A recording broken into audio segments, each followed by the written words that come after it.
Olá, boa noite, tudo bem? Aqui é o Gabriel, seja bem-vindo e bem-vinda à estreia de hoje. Espero que você goste do conteúdo. Um abraço!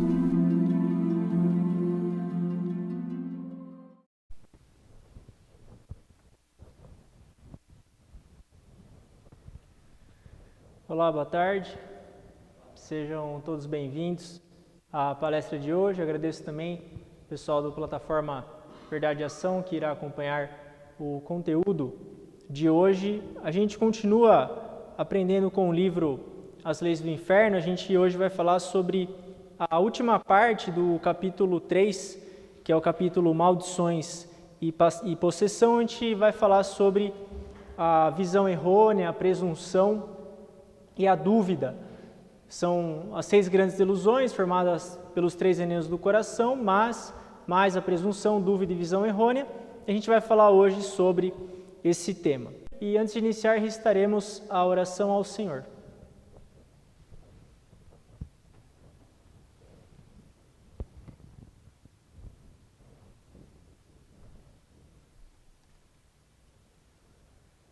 Oração ao Senhor. Ó Senhor, El Cantare, fonte de todas as luzes, de todas as forças, de todas as sabedorias, de todos os amores, dai-nos a luz, dai-nos a força, dai-nos a sabedoria, dai-nos o amor. Ó Senhor, nosso Pai, protegei a terra, planeta do amor, protegei-nos de todos os males, dai-nos o futuro. Ó Senhor, muito obrigado por nos dar a luz, agradecemos de coração.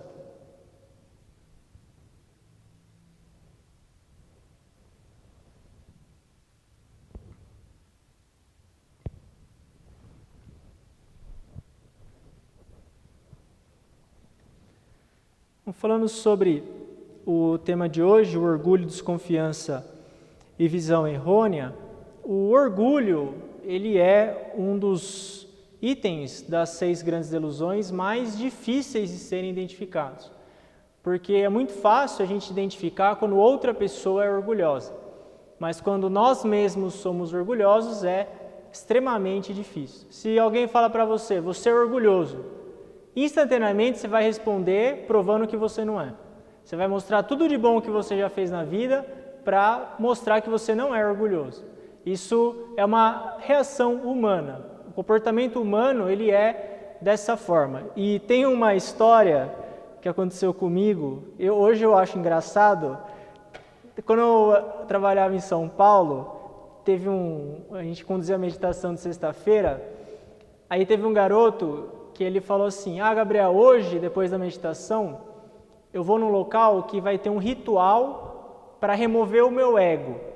Daí eu falei, remover o seu ego? Eu falei, mas você não consegue remover o ego com ritual, você tem que treinar espiritualmente, ler os livros, praticar meditação, se aprimorar, e pode ser que nenhuma vida você consiga, você não consegue remover o seu ego, você controla ele. Ele falou, não, eu vou lá e vou remover meu ego. Eu falei, falei, quantos anos você tem? 18. Eu falei, você é maior de 18, você que se vira. Ele foi lá, voltou na outra sexta-feira falando que ele não tinha mais ego. E como ele não tinha mais ego, todo mundo era orgulhoso. Então ele foi fazer o ritual para remover o ego e ficou mais orgulhoso ainda. Ele falou, você é muito orgulhoso. Tá vendo? Agora que eu não tenho mais ego, eu consigo enxergar o ego dos outros. E isso é o orgulho. Então é muito fácil quando você vê que todo mundo está orgulhoso, tem um problema só, é você. Então o orgulho tem essa característica, ele é muito fácil de identificar no outro, mas quando nós nos tornamos orgulhosos, é difícil identificar, por isso é importante que a gente abra a nossa mente para outras pessoas, para a opinião das outras pessoas e a gente consiga então mudar. O orgulho, no final das contas, ele gera a própria queda da pessoa. Quando a pessoa deixa de ouvir conselhos, ideias, ela começa a cavar a própria cova. O Hitler, por exemplo, ele teve muita habilidade militar. Por que ele perdeu a guerra? Porque ele, não, no final, ele não ouvia mais o conselho dos generais. Tanto que o Napoleão perdeu a guerra na Rússia, por causa do inverno russo. E a missão do Hitler era superar o Napoleão. E os generais falaram, claro, Hitler não é exemplo para nada também, né? Mas os generais falaram que ele ia perder aquela guerra. Só que ele falou, não, eu sou melhor que o Napoleão. O orgulho, que provocou, no caso, a queda dela. Ainda bem que provocou a queda dele. Mas isso mostra onde que o orgulho chega, quando a pessoa vai acabar uma hora levando algum tombo. A própria vida proporciona um evento para a pessoa cair e entender, então, aonde que está errando. Esse que é o orgulho acaba sendo uma delusão. O próximo item é a desconfiança. A desconfiança, você pode falar da desconfiança de várias perspectivas, mas uma delas, por exemplo, é a mídia. A mídia de massa é um local de desconfiança. Se conciliado com a ciência ainda, aí tudo desconfia de tudo. Isso é uma forma de desconfiança. Claro que você tem que estar atento, mas desconfiar de tudo que acontece, exagero, não é algo que está de acordo com o ensinamento. Outra desconfiança é a desconfiança em relação às pessoas, como se todo ser humano fosse ruim ou mal. Tem gente mal no mundo? Claro que tem. Tem gente que prejudicar a gente? Claro que tem. Inclusive, se você não ficar atento a isso, você acaba sendo ignorante, se você é enganado pelos outros. Mas isso não significa que toda pessoa é ruim. Tem pessoa boa no mundo ainda. Dá para continuar o planeta. Não é só gente ruim. Ou esses noticiários de crime, por exemplo. Você assiste um pouco disso, você não sai mais da sua casa. Por quê? Você acha que você vai colocar o pé para fora, é bala perdida, é assalto. Agora, isso não acontece? É claro que acontece, mas não toda hora. Então, a desconfiança tem esse significado e, além disso, a desconfiança em relação aos ensinamentos da verdade. Tem, por exemplo, a ciência hoje, ela desconfia muito também, rebate, por exemplo, a religião fala, existem os 4 sofrimentos, nascimento, envelhecimento, doença e morte. A medicina fala, não, você pode ficar com a sua aparência jovem o resto da sua vida. Tem hoje um monte de cirurgia, você não precisa, ninguém mais envelhece. Você consegue viver jovial, jovem o tempo todo. Isso é a desconfiança. Só que a morte ninguém resolve, não tem como você fixar aquilo. A própria ciência hoje acaba também sendo um elemento de desconfiança. Tem uma lenda de Buda Shakyamuni, no qual, quando o Buda Shakyamuni nasceu, ele disse, no céu e na terra sou o Supremo Mestre. Imagina um nenê nasce, dá 7 passos e diz, no céu, ele disse, no céu e na terra sou o Supremo Mestre. A medicina diz que é impossível que um bebê dê 7 passos logo após o nascimento. Só que é errado duvidar disso só porque a medicina diz. Se o ser humano tem a questão espiritual, a iluminação, existem certos elementos que vão além da carne. É impossível que Buda, realmente um feto, nasça, levante e faça isso, dê 7 passos e fale isso? Pela ótica mundana, sim. Mas eu não duvido. Eu não duvido. Se realmente foi Buda Shakyamuni, uma consciência dessa, por que não? Ele não poderia ter feito isso. Então é desconfiança. Não, isso é impossível. Pela ótica material, isso é impossível. Pela ótica material, é impossível. Mas existe uma outra ótica, que é a ótica espiritual, e dessa forma, então, isso se torna totalmente possível.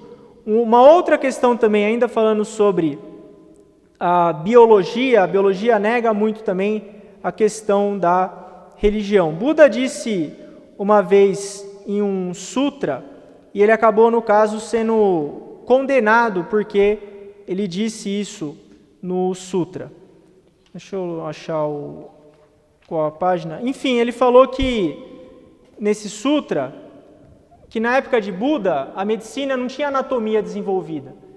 Eles achavam que era incrível um feto nascer e não ser derretido no estômago. Era incrível uma mulher engravidar e o feto não ser derretido no estômago, porque era plano ainda a anatomia. E quando as pessoas leem isso hoje, elas julgam o ensinamento todo de Buda Shakyamuni. Olha que burro falar uma coisa dessa, isso é desconfiança também. Só que você está olhando só uma parte, você tem que entender também quando que isso foi falado. Essa forma de desconfiança ela acaba existindo hoje. Questão de fenômenos místicos ou vida extraterrestre, tem muita desconfiança sobre isso. Infelizmente, a questão da vida extraterrestre ela foi banalizada. Teve muita piada, muita banalização e há desconfiança. Mas existe vida extraterrestre sim, e a gente deve tomar cuidado com a desconfiança. Desconfiança sobre o que o mestre fala, por exemplo, ou mesmo a questão das orações da vigília. Essa parte da desconfiança, a gente sempre tem que observar como que está essa questão da desconfiança. Olá, tudo bem? Aqui é o Gabriel. E aí, você está gostando da estreia de hoje? Espero que sim. Acredito que você tenha bastante interesse nos ensinamentos da Rap Science, então vou gravar rapidinho esse vídeo. Sei que está no meio da palestra, você está querendo saber o resto do conteúdo, mas para falar para você sobre a plataforma Verdade em Ação. É uma plataforma muito simples, você pode aprender os ensinamentos do mestre de forma didática, passo a passo, no seu tempo. Esse que é o ponto-chave. É tudo organizado, simples, você aprende quando você quer, 24 horas por dia, é tudo no seu momento, e tem práticas de meditação também.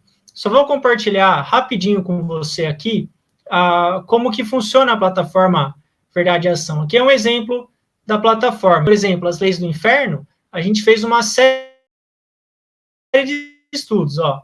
Tem um monte. Aí você pode, no seu ritmo, 10 minutos por dia, quando você está cozinhando ali, lavando a louça, indo para o trabalho, você pode assistir todos esses estudos. Tem aqui os 3 módulos divididos em etapas e práticas de meditação também. Se você quiser praticar só a meditação, você pode praticar.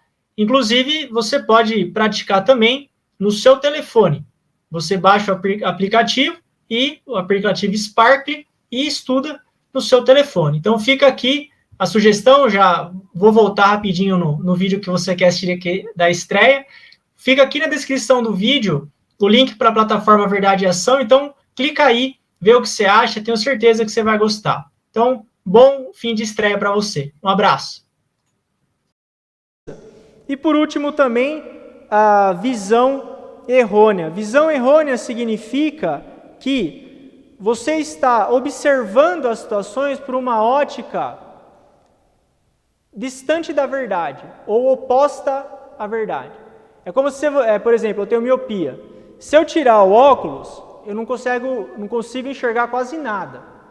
E nem falar direito, né, que eu falei com o cego. Eu não consigo ver quase nada. Muitas vezes a gente, pela influência materialista, é legal falar sem enxergar nada, pela influência materialista, você não está enxergando as coisas corretamente. Isso é visão errônea. Ou acreditar em filosofias que sejam equivocadas, acreditar que, por exemplo, a reencarnação não existe. O ser humano, quando morre, acaba. Isso é visão errônea. Está tudo errado, vai acabar o mundo. Visão errônea. A gente tem que sempre trabalhar o tipo de informação que a gente está absorvendo, porque o que você absorve vai formar a forma como você enxerga o mundo. E a forma como você enxerga o mundo vai moldar a sua vida inteira. É a questão da sua opinião. O Epiteto falava muito sobre isso, filósofo estoico. Ele falava que o mais importante não é o que acontece na sua vida, mas sim a opinião que você tem sobre o que acontece, que é a questão da visão. Será que eu estou julgando as situações de forma correta? Correta seria de acordo com a verdade. Ou será que eu estou tendo uma visão deturpada da vida? O materialismo é isso, por exemplo. Eu quero ter o máximo de conforto. Quero fazer o mínimo que eu puder e ter o máximo de conforto. Isso é correto? Pela ótica da verdade, a gente tem que estar sempre ativo, sempre sendo útil, sempre servindo a Deus. Não tem limite para isso. A gente tem que sempre pensar nesses valores que nós mesmos criamos ao longo do tempo e imaginar se esses valores eles estão corretos ou não. E o último ponto de hoje é qual a mentalidade que a gente deve ter para evitar de cair no inferno. Cair no inferno é algo que pode acontecer. A gente não, ainda mais porque o livro chama As Leis do Inferno, se a possibilidade fosse zero, não ia nem ter por que o mestre ter publicado esse livro. Agora, como eu sei, dá para ter uma ideia do mundo que eu vou, no outro mundo? Quem já jogou bilhar, os pingueiros, né, jogava bilhar no boteco, sabe. Se você tem um certo ângulo na bola branca no taco, você bate ela, você não dá certeza que a bola vai naquele lugar. Mas você tem uma ideia, que você bater a bola branca, por exemplo, na bola 6, você tem uma ideia de onde ela vai. A nossa mente é assim também. Veja a sua vida hoje, a sua mente. Dá para você ter uma ideia para onde você vai. E a morte ou o fim da nossa vida, a gente não deve imaginar como algo distante. O filósofo Sêneca, por exemplo, ele tem uma afirmação bastante interessante, ele diz que todo mundo está ocupado. Pode ver, todo mundo está ocupado, cheio de coisa para fazer. Só que quando a morte chegar, você vai ter que estar disponível para ela. Você não vai falar, oh, peraí, não, depois vem depois, eu não quero conversar com você agora não. Quando ela chegar, todo mundo vai ter que estar disponível. E nesse momento o que vai ficar é a nossa mente. O que o mestre nos ensina é, como é a sua mente? Essa é a pergunta que o mestre Okawa faz. O que você pensa o dia todo? O que passa dentro da sua mente? Essa é a primeira pergunta que a gente deve fazer. Por exemplo, se você tem inveja dos outros e poderia até queimar as outras pessoas com a sua inveja, então será o inferno abrasador. Ou se está envolvido em ações de violência, derramamento de sangue, seria o inferno da Ashura. Ou se está envolvido no desejo sexual, na luxúria, então a introdução é o inferno do lago de sangue. São questões mentais. E essas questões mentais vão influenciar a sua vida no outro mundo. Então, se você quer ter uma ideia, dá até medo, né? Se você quer ter uma ideia da sua vida no outro mundo, pense na sua vida agora e busque corrigir a sua vida hoje, se você acha que existe algo que deve ser corrigido. Ou também os crimes ideológicos, como a gente já falou bastante sobre isso, pessoas que propagam o materialismo, como aquele promotor japonês que escreveu um livro intitulado As pessoas viram lixo depois que morrem. Ele está propagando, então, o fato do materialismo. Aí, esse é o pior crime que tem.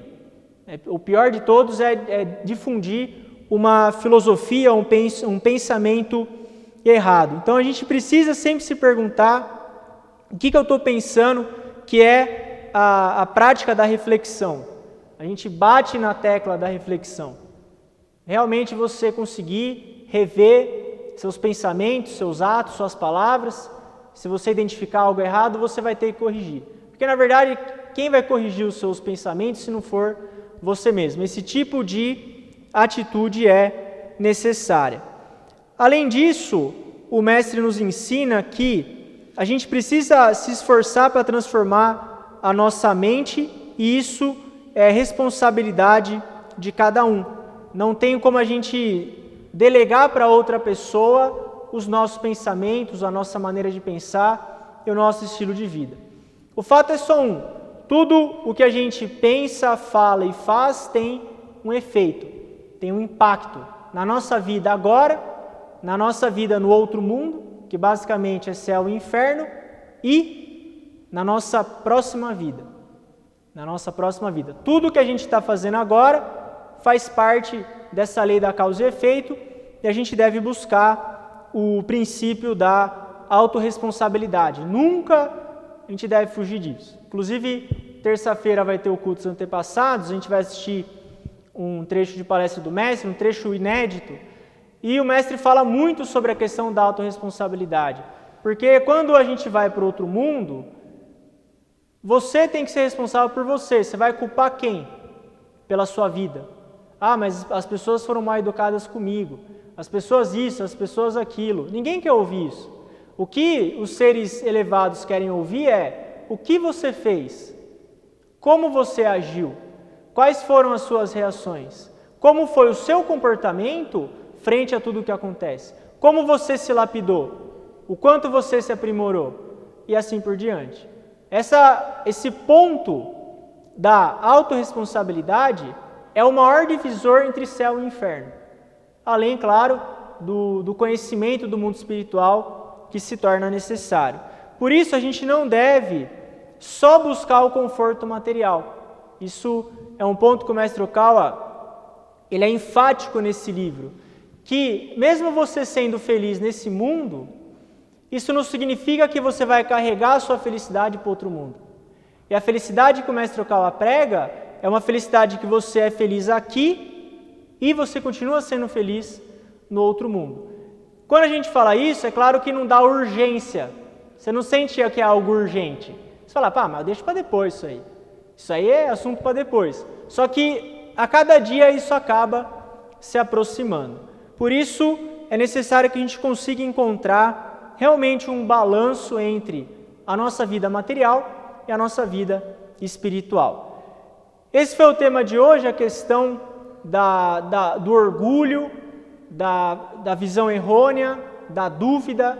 São elementos que a gente deve buscar incorporar no nosso cotidiano, sendo o elemento do orgulho o mais difícil de identificar. Agora, entre gana, ira e ignorância, dúvida, presunção e visão errônea, qual é o pior?